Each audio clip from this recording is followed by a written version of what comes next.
Iwo Jima is the iconic battle of the Marine Corps. Only isolated snipers remain.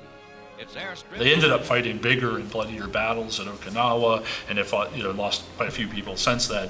But for some reason, Iwo Jima became the battle that defined them. And it's probably the birth of the Marine Corps as we know it today through World War II. This was the symbol moment. But it was really the unusual nature of the war, the brutality of that battle that sort of carved itself in the memory of the Marine Corps, and it symbolizes so much of what they mean to the nation today. The term uncommon valor was a common virtue, was said for Iwo Jima, and it defines the battle perfectly. The flags that we have here, we have both the first and second flags are in part of the collection of the museum, the permanent collection of the museum.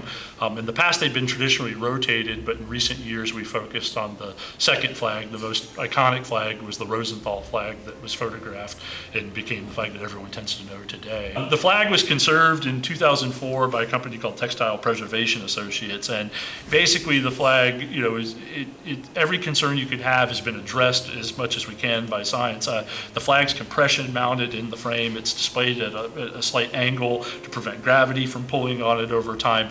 Anytime you display a flag, your biggest concerns are light damage over time. The flag has light resistance to it, but you can only protect against certain spectrums of light. So that's why we try to limit its exposure over time. And you will see that we rotate the flags on occasion to just kind of help prolong it. But it's a difficult thing that we have to balance with the museum because it's certainly our most popular artifact. That's the one that people want to see. So we always have to take its safety and concerns in relation to our visitors wanting to see it. It's very important.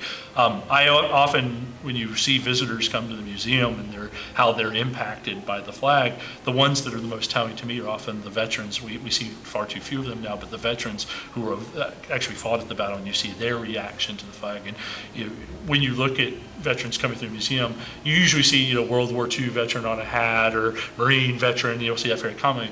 Iwo Jima's veterans are the only ones you will see often that have a hat that says Iwo Jima Survivor on it. And I think that's telling. As a historian, you'll see hats occasionally for Bataan, the Bataan Death March, a Bataan Survivor, or you'll see a Holocaust Survivor. But in combat terms, for a U.S. military person to wear a hat that says Survivor speaks greatly to, I think, just the sheer brutality of the battle and how important it was to the Marines who fought in it to understand, what it meant to the Marine Corps and the men they were with.